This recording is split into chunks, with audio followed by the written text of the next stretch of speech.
Olá a todos, como é que estamos?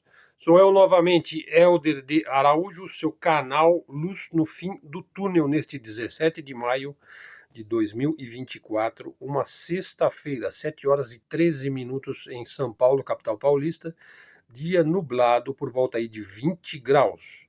Falarei hoje sobre a TL, a Teologia da Libertação.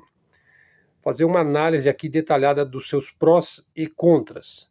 É um assunto que veio muito forte nas redes sociais aí, na época em que havia o início aí do movimento da neodireita brasileira, e foi um assunto preferencial desde o famoso True Outspeak do professor Olavo de Carvalho, e depois também no COF ele falava muito sobre essa questão, sempre com um viés bastante crítico, né? Mas há que se demolir, vamos dizer, algumas falácias a respeito deste movimento. Primeiro, a ideia de que ele é um movimento que veio do mundo comunista, ou do mundo socialista, ou do mundo soviético. Essa é a primeira falácia. A TL é um movimento teológico cristão que surgiu na América Latina, né, na década de 60. Foi uma resposta a um momento de ditadura, né, na América Latina toda. A América Latina foi tomada por ditaduras de extremo direita. Essas ditaduras, elas eram promovidas, ditadores assumiam o poder, né? Praticamente em toda a América Latina viveu um movimento de extremo direita pró-americano, quer dizer, altamente polarizado em função da Guerra Fria que os Estados Unidos travava ideologicamente com a União Soviética, né? E foi no bojo dessas ditaduras de extremo-direita, muitas das quais receberam aí treinamento, receberam doutrinas da famigerada Escola das Américas. Talvez eu faça um vídeo sobre essa Escola das Américas, que foi praticamente não, foi uma escola de ditadores, né, e de torturadores, né? Então a teologia da libertação, ela foi uma resposta, né, a esta opressão política, só que foi uma resposta dada no âmbito da religião. Então, você tinha aí uma situação em que a América Latina ela era chamada de terceiro mundo, né? Eram os países subdesenvolvidos, ou no máximo eram países em desenvolvimento, ou também dito países emergentes. Então você tinha uma desigualdade social muito grande aqui. Tradicionalmente é uma região, não só a América Latina, mas também a África, e de uma maneira geral, o que hoje se chama de sul global. Você tem uma desigualdade social acentuada, né? E muita pobreza também. Então a teologia da libertação ela tentou articular fé, né, com justiça social. E daí se popularizou, inclusive, essa expressão justiça social. Expressão que foi bastante combatida, e depois que a neodireita começa a dar as cartas, né, no Brasil, né? Basicamente, ela defendia a libertação dos oprimidos e a construção de uma sociedade mais justa e equitativa, com mais oportunidades para todos, né? A gente sabe, a concentração da riqueza, ela se dá sobretudo através da herança de grandes fortunas, né? Grandes bilionários do mundo herdaram as suas fortunas, né? Portanto, eles já nascem numa condição absolutamente privilegiada, né, em termos econômicos, financeiros, sociais e tudo mais, né?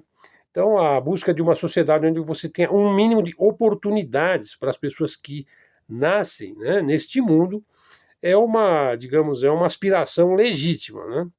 Então, a TL emergiu, então, num contexto marcado por profunda desigualdade social, pobreza, regimes ditatoriais, e também ela tinha um pé na Igreja Católica, né? Os teólogos aí latino-americanos, por exemplo, o Gustavo Gutierre, o Leonardo Boff, o João Batista Libânio, o Frei Beto, até mesmo Paulo Freire, né, inspiraram-se aí na mensagem perene de Jesus Cristo por um mundo melhor, por um mundo mais justo, por um mundo mais equânime, a ideia de um Deus de amor e de bondade, né, mesclando a luta por justiça social. Então ela é uma teologia contextualizada e engajada na realidade dos mais pobres. Daí a frase, a opção preferencial pelos pobres. E ela se engajou, a TL se engajou, e aqueles padres da TL se engajaram na transformação social, através de ações concretas. Então, desculpe, então as comunidades eclesiais de base, né, que foi um dos movimentos essenciais para a criação do próprio PT, Partido dos Trabalhadores. Então era um movimento extremamente popular, é um movimento que ia até as bases, que ia até a população, que ia até as massas, né? Enfim, fazia um trabalho assim muito forte junto com grupos marginalizados da sociedade, né? Então vamos aos prós da teologia da libertação. Então veja só, ela ofereceu uma perspectiva teológica e que valorizou a experiência dos pobres e a luta pela justiça social como uma parte da própria fé cristã. Então ela é uma teologia, né? Então ela se destaca, assim, ela dá voz a quem não tinha voz, num momento altamente de censura, de ditadura, de perseguição, né? Então ela tem um impacto assim bastante significativo, né? Não só na América Latina, mas ela se espalhou um pouco por toda parte, né?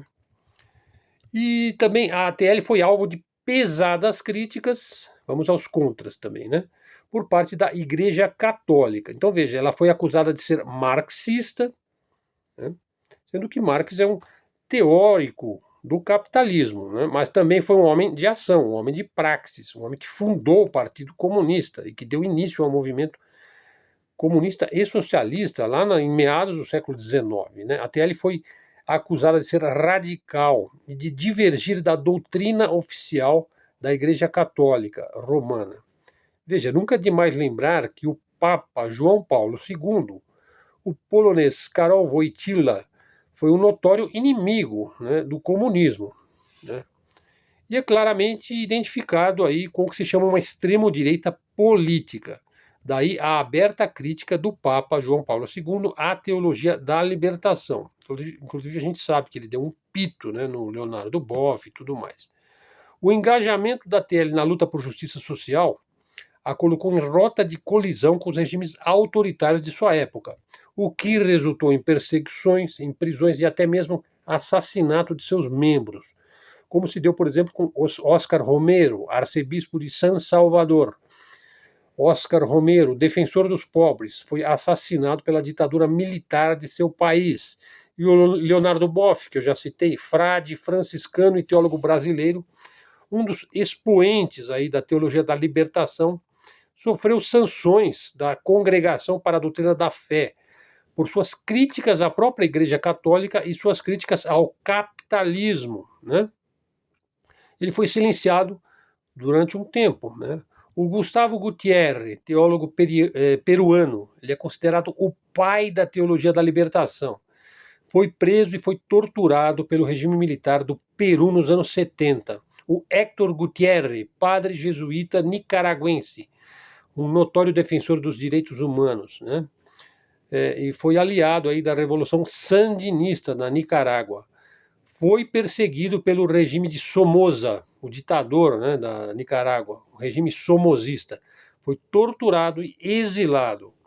A Elizabeth Murray, religiosa norte-americana, atuou no Chile durante a ditadura militar do Pinochet, presa, torturada e deportada por seu trabalho junto a comunidades pobres e na defesa dos direitos humanos. O Frei Beto, frade dominicano, né, brasileiro, escritor, ativista social, foi preso, foi torturado pela ditadura militar brasileira nos anos 70 e está aí hoje dando entrevistas e com a mesma visão da necessidade de se viver a mensagem do Cristo. Então você teve aí uma perseguição brutal à teologia da libertação, né? E essa perseguição teve um impacto muito grande no movimento, né? Sobretudo, reduziu o número de seus adeptos, né? O medo da repressão, né, levou muitos a se afastarem da teologia da libertação. Portanto, a repressão ela limitou aí a atuação dos teólogos, uma vez que eles estavam fortemente engajados na luta política, né? Vamos dizer que a perseguição os obrigou a atuar na clandestinidade ou no exílio. Você vê, vários deles foram exilados, foram expulsos, né? A repressão também gerou debates internos no movimento. Como é que ele deveria atuar? Até onde ele deveria se engajar? Porque, veja, você não vai poder fazer nada se você não estiver vivo, né? É. Então, assim, podemos constatar aí um fenômeno de uma teologia engajada em luta política por liberdade e justiça social, numa época marcada pelas mais brutais ditaduras de extremo-direita da América Latina, fomentadas e introduzidas em toda a América Latina, né? Aí já disse, pela famigerada Escola das Américas, né, uma criação da CIA, né? Eu vou fazer um vídeo sobre a Escola das Américas, né, posteriormente. Então a TL é complexa, né? Enfrentou grandes desafios, ela ainda existe, né? Ela ainda é relevante, vamos dizer, no contexto social, político e econômico atual, só que ela busca novas formas de diálogo e de engajamento com a realidade contemporânea, que já é bastante diversa em vários aspectos, né, daquela época. A TL é um movimento complexo, multifacetado, né? Então ela teve um impacto significativo aí na América Latina e também na própria teologia cristã. Então ela continua a ser uma fonte de inspiração para aqueles que lutam por um mundo mais justo e equitativo. Então veja, a minha experiência pessoal com isso é que lá pela 2011, 2012, 2013, 2014, eu estava assistindo o True Outspeak várias vezes, estava muito impressionado com aquilo, com aquela crítica que o professor Olavo fazia, e depois eu acabei voltando para a Igreja Católica, admito pela influência do professor Olavo, acabei sendo crismado, e o meu orientador de crisma, veja, no momento em que se combatia tanto o viés marxista da TL, né, ele tinha uma visão que me fez ver a coisa sob um outro ângulo, né? E então, assim, eu passei por essa mudança. Eu estava num lado, depois eu fui para o outro lado. Hoje eu já tenho um viés mais histórico e um viés de se olhar os prós e os contras, né? Porque a gente tem que rever posições, né? Então, aquela visão radical, anticomunista, antimarxista, naturalmente, tudo aquilo, uma grande parte daquilo lá não passava de propaganda pró-americana e sionista. Essa é a visão que nós temos hoje. Então a TL deixou um legado importantíssimo. Realmente se a gente verificar que a mensagem do Cristo continua necessária e viva.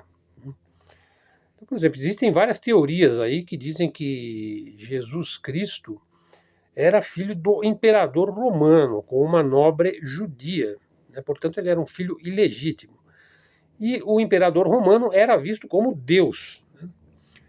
Uma outra teoria diz que os evangelhos foram produzidos pela dinastia dos Flavianos, né? E confeccionados em grande parte com a ajuda de senadores da família Calpurnius. Portanto, ele foi uma criação, uma invenção, uma ficção, né? E necessária essa conversão do Império Romano, do próprio imperador romano, né? Essa conversão foi necessária e a Europa que nós conhecemos, ela deve a sua existência a essa conversão.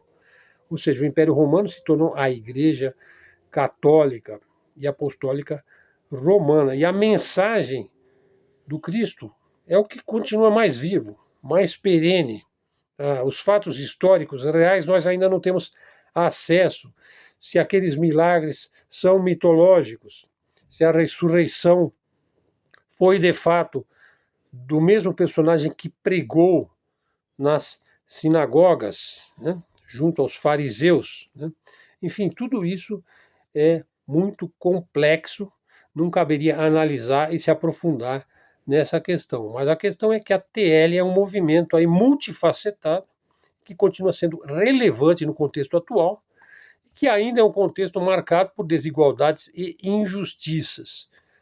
Inclusive a gente tem visto aí cenas dantescas aí no Rio Grande do Sul, né, que quase que faz assim um paralelo ao que está acontecendo lá, por exemplo, no mundo palestino, no Oriente Médio, né? só que num outro contexto. Bom, então assim, por enquanto vou deixar esse assunto em aberto, né, para que a gente possa,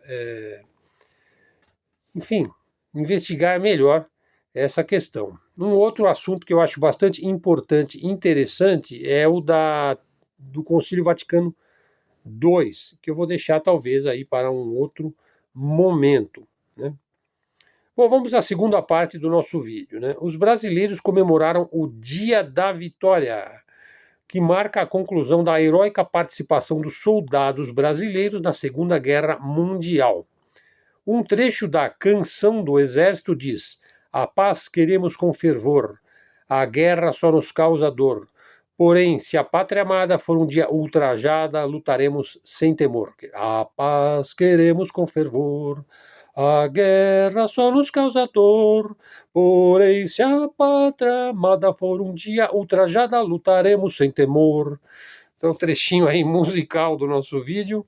Então, você sabe, os hinos, as marchas, né, os dobrados aí militares, a marcha militar, enfim, essa tradição da música de banda militar, que aliás é uma coisa que eu acho uma tradição excepcional, maravilhosa, né? Essa coisa de bandas militares é uma coisa que eu sempre tive um pé nisso, sempre gostei, né, desse tipo de música, né?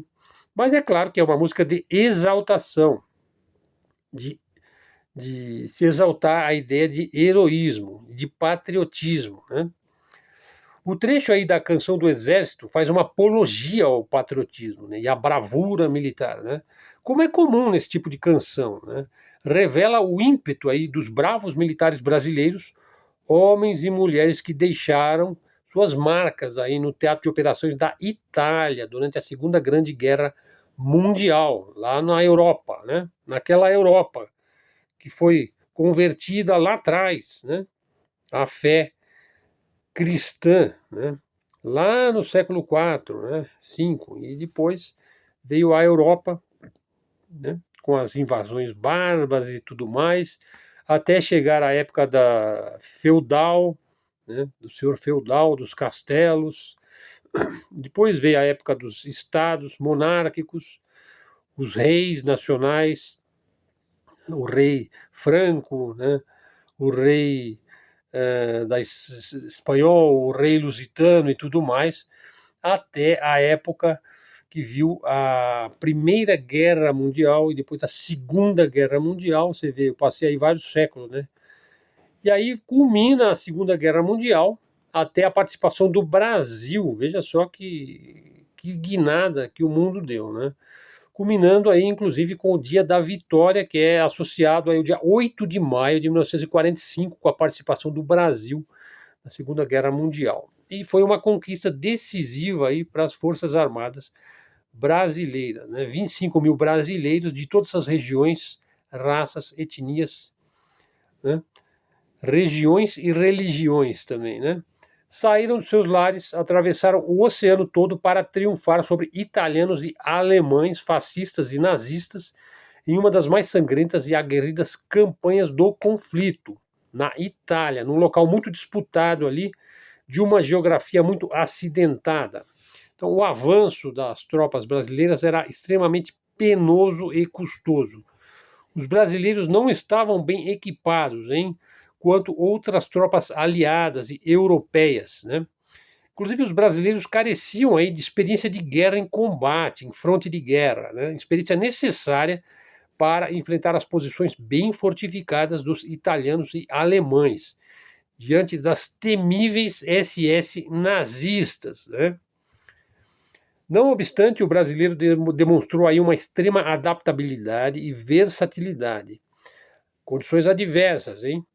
Clima adverso, falta de equipamento, falta de suprimento, demonstrações de coragem absurdas, por exemplo, como a história do sargento Max Wolff e a história dos Três Bravos, né?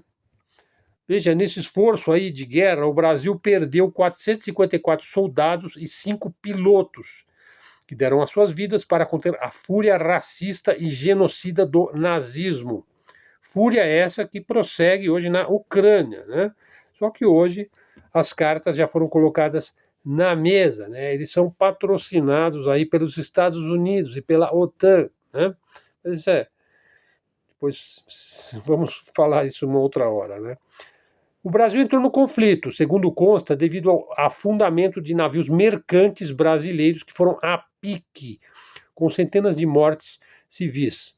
Poxa, então, olha só, os navios brasileiros foram afundados aqui na costa, porque você tinha navios alemães. Veja, isso é um outro tema que eu quero abordar num outro momento. O interesse que os nazistas tinham na floresta amazônica. E hoje a gente sabe que entrou um grande submarino alemão dentro do rio Amazonas e nunca mais se soube aonde foi parar esse submarino. E nós temos aí comprovadamente a presença do nazismo antes, durante e após a Segunda Guerra Mundial no coração amazônico. Aí você tem várias teorias aí que a gente pode abordar num outro momento, né? O Brasil se destacou aí pela conquista de Monte Castelo, voltando aqui ao dia da vitória, né? Bem como pela captura aí da 148ª Divisão de Infantaria da Wehrmacht, alemã nazista, além de remanescentes da 90ª Divisão Panzergrenadier e da 29ª Waffen-SS Grenadier. E também a 1ª Divisão da Itália, aí, pelos militares da FEB, a FEB, Força Expedicionária Brasileira. Jamais foi acusada de qualquer tipo de crime de guerra durante toda a sua campanha. Jamais manchou as suas mãos com sangue inocente, a FEB. Tampouco com sangue de prisioneiros que foram rendidos pelas tropas brasileiras. Inclusive, a FEB ficou famosa aí pela sua capacidade de dividir a sua parca ração com os civis das áreas ocupadas, né? Por isso que eles são tidos como verdadeiros heróis. Então veja, eu falei o sargento Max Wolff Filho, um herói da Força Expedicionária Brasileira, da FEB. O Max Wolff Filho nasceu em Rio Negro, no Paraná, no dia 29 de julho de 1911. Veja que interessante, ele descendia de alemães por parte de pai, né? E, no entanto, lutou bravamente contra os nazistas, né? Na infância, o Max Wolff ouviu sobre a Guerra do Contestado, que foi em 1912 a 1916. Foi uma disputa que houve entre Santa Catarina e Paraná, a Guerra do Contestado. Aos 18 anos, ele se alistou no 15º Batalhão de Caçadores em Curitiba, capital do Paraná, em 1932. Participou da Revolução Constitucionalista, ao lado das tropas federais de Getúlio Vargas. Foi promovido a 3º sargento e integrou a Polícia Militar do Rio de Janeiro. Em 1944, o Max Wolff se alistou voluntariamente na FEB, integrou a 1ª Companhia do 11º Regimento de Infantaria, em São João del Rei, Minas Gerais. Destacou-se por sua bravura e liderança durante a campanha da FEB na Itália. Comandou patrulhas de reconhecimento em missões extremamente perigosas. E no dia 12 de abril de 1945, o Marques liderou uma patrulha de reconhecimento em Montese, na Itália. A missão tinha como objetivo coletar informações sobre as posições inimigas. O grupo foi emboscado pelas tropas nazistas e o Max Wolff ferido. Mesmo ferido, combateu até a morte. Em outra missão de reconhecimento, 3 soldados brasileiros foram capturados pelos nazistas. Recusaram-se a se render e lutaram até o seu esgotamento.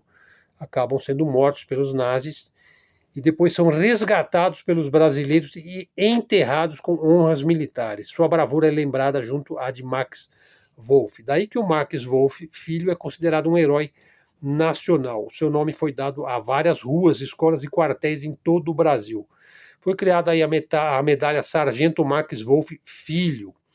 A história do Max é contada em livros, filmes e documentários, né? Então veja, uma época de grande, como é a nossa época hoje, é uma época de grande esvaziamento de valores cívicos, de valores heróicos, de sacrifício e abnegação. A nossa é uma época neoliberal, de consumismo, de cultura americana, né? De cultura aí perdulária, né? De querer viver na virtualidade, né? Das redes, né? Então, assim, lembrar de um bravo soldado aí, do fruto das nossas Forças Armadas, não deixa de ser algo instrutivo, né? Inusitado até. Como algo que vai contra a corrente, né? No momento em que as nossas Forças Armadas não gozam de muito prestígio, né?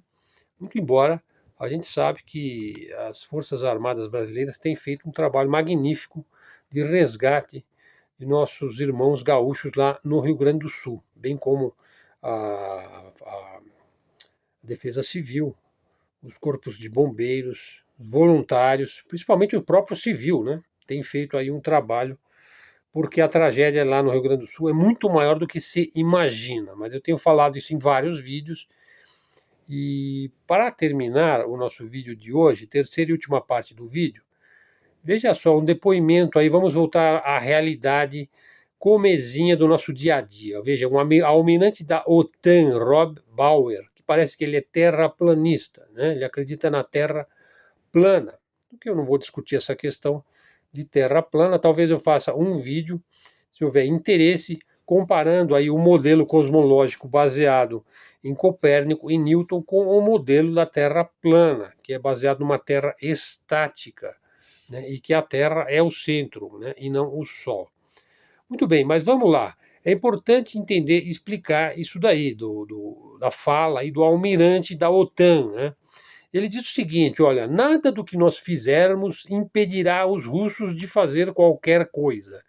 Quer dizer, agora eles estão admitindo, né, que os russos podem fazer o que eles querem fazer, né? Agora, já não é só condenação à operação militar especial russa na Ucrânia. Veja. Aí ele diz: ó, não podemos impedir as ações russas na Ucrânia. O que nós podemos fazer, ó, não podemos impedir. Está admitindo que não consegue impedir, ó.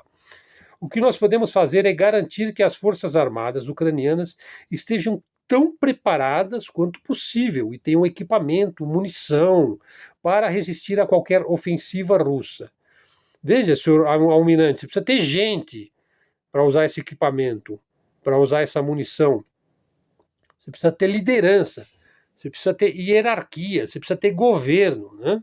Porque encher o pessoal de dinheiro e de arma, né, geralmente isso só gera corrupção, hein? Bom, será que os discursos de vitória desapareceram, né? Agora eles falam em contenção, né? O júbilo, né, do Game Changer, da arma maravilhosa, do Javelin, dos Abrams, né? Enfim, o júbilo que eles tinham no começo do conflito, aí no mundo militar, né? O canal aí do Rock e tudo mais, né? Quer dizer, aquela energia maravilhosa, que quando eles diziam que a Rússia não tinha a menor chance, que ela não ia resistir por muito tempo, parece que tudo isso foi por água abaixo, né? Bom, vamos consultar aí os universitários aí, hein? Senhores universitários, está certo isso daí? Resposta dos senhores universitários: é melhor consultar o Mané Garrincha. Garrincha, alegria do povo, está certo isso daí? Resposta do Garrincha: eles já combinaram isso daí com os russos? Bom, pessoal, convido-os então a assistirem os vídeos anteriores aí do nosso canal, principalmente o vídeo que é intitulado aí: a Rússia pode vencer o Ocidente inteiro sem a ajuda da China. Bom, o nosso vídeo hoje ficou um pouco diferente, porque eu falei aí da teologia da libertação, e depois falei do dia da vitória na Segunda Guerra Mundial, e terminei falando aí da OTAN e da admissão de que a Rússia pode fazer o que ela quer fazer, né? Tudo que nós podemos fazer é continuar a enviar dinheiro para o Zelensky, né? Comprar aí talvez algumas mansões aí, né? Para depois ele poder, sei lá, fugir em algum momento para a Suíça, sei lá onde que esse cara vai parar, né? Enfim, vamos aguardar, pessoal. Bom, é isso daí. Então, nossa mídia alternativa aqui, nossa mídia independente, canal de livre expressão, livre comunicação. Eu agradeço muito a sua presença no nosso canal. O canal está crescendo naturalmente, sem nenhum sensacionalismo e sem nenhum, enfim, sem nenhuma sensacionalismo, sem marketagem, né? O canal é honesto, é franco, é imparcial e dar a nossa visão. A mídia alternativa realmente é a mídia do presente e do futuro, né? Então, muito obrigado aí por sua atenção. Até a próxima e fiquem com Deus.